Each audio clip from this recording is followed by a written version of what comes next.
Mtsikana uyuyu amagonana ndi bambo ake omupeza mayi ake ali momwe ati kamba kofuna kubweza kwa mayi ake pa zomwe akudzidziwa mwini wakeyo, ndipo pamapeto pake panachitika mipungwepungwe yochuluka yovuta kusofa.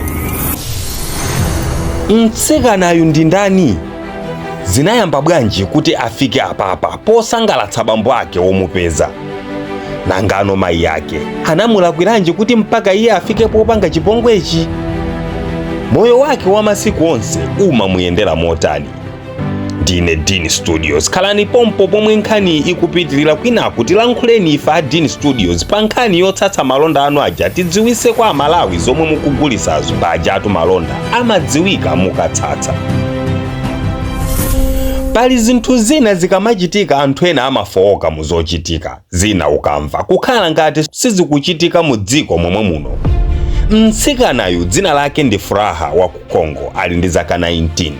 Furaha asanafike popanga chinthu chododomesachi pachiyambipo Furahayu anabadwa zabwinobwino muja momwe mwana aliyense abadwira nkumakula.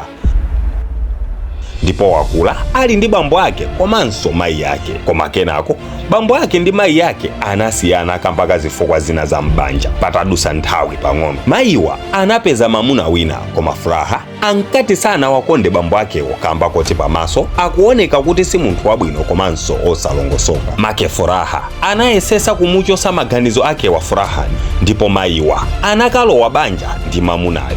Furaha naye analibe koti akanakhala choncho, anakakhala komwe mayi yake anakakhala. Ngakhale zinali choncho, Furaha ati samakondwa ndi ganizo la mayi yakelo, ndipo pokutha kwa nthawi mayi akachoka bambo amakhala ndi tidzichewa tachilendo choncho tachikondi, osati ngati mwana wake koma ngati taromansi ndithu. Mwana amayesesabe kuwauza mayi yake, koma mayiwo anangochikhazikisa choti mwanayu amadana ndi bambo akewo kuchokera pachiyambi. Zinthu zonse zinayamba kusayenda bwino pomwe bambowa anabweresa mwana wawo mnyamata wakunjira kuti adzikhalanso m'nyumbamo. Furaha mosakhalitsa anagwa mchikondi naye, ndipo zikondi zinayamba kuchitika m'nyumbamo. Mayi ndi bambo kumasangalasana, ananso mbali inayi nkumanjoya. Ndipo mayi atadziwa za izi analangiza mwana wawoyo, koma sizinasinthe. Mayi anauza amuna awo zoti ana m'nyumbamo nawo ali muchikondi, ndipo bambo anapsa nazo mtima kwambiri ndi kumuchotsa mwana wawoyo pa khomo, osadziwa kuti anapangira izizi kamba kansanje ndi kantsikanako. Nthawi mtsikanayo nkuti ali ndi zaka 17 zakubadwa. Masiku anadusa, ndipo next chomwe mayi anaona ndi matext mu foni mwa amuna awo. Ayiwo ndi Furaha. Mayi sanamvese, ndipo anakhala chete ndi kupanganso cheki mu foni ya Furaha momwe anaona zinthu zochuluka kwambiri. Bambowa amakakumana ndi Furaha ku hotelo ina mdelalo nkumagawana utomoni kumeneko, ndipo zinali zikuchitika kwa kanthawi. Mayi mtima unasweka, ndipo atafunsa mwana wawo, mwana anavomereza kuti nzoona wakhala akugonana ndi bambo akewo kwa kanthawi, ndipo anapanga izi kamba kofuna kuwapangitsa mayi akewo kuti amvesese zoti abambowo si abwino. Mtundu wanji Furaha imeneyi nkukhala njira yondionetsera kuti abambo ako si abwino? Ndichokere pa khomo pano nsadzakuonenso moyo wako onse, anatero amayi ndi kupilikitsa mwana wawo. Iwonso banja lawo nkuthera pompo.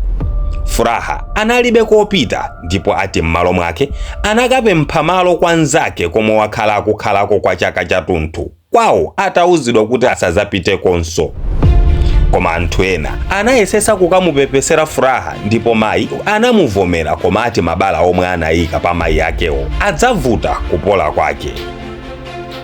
Oonera nzanga maka ndiyambe kwa ana. Inde makolo atha kupezeka apanga zisankho zosayenerera, koma ngati ana sitiyenera kulowerera mu moyo wa chikondi wa makolo athu. Kuphatikizapo kuphunzitsa munthu especially kholo sikuli mmachitidwe opanga zinthu zoti zibweresa mipungwepungwe. Nanu makolo anzanga, nthawi zambiri tizikhala tcheru kumvesera kudandaula kwa ana athu. Ana ambiri masiku anowa ali ndi nkhawa zochuluka zosowa owatulira, koma owatulirawo alipo kamba kuti makolo ambirife sitifuna kumva zokamba za ana. Ndizoona ndi ana, koma nthawi ikamapita sakhalanso ananso kamba kuti nawo amakhala akuphunzira dziko lino ndi kukula m'maganizo. Like, comment, komanso share nkhani ya Furaha.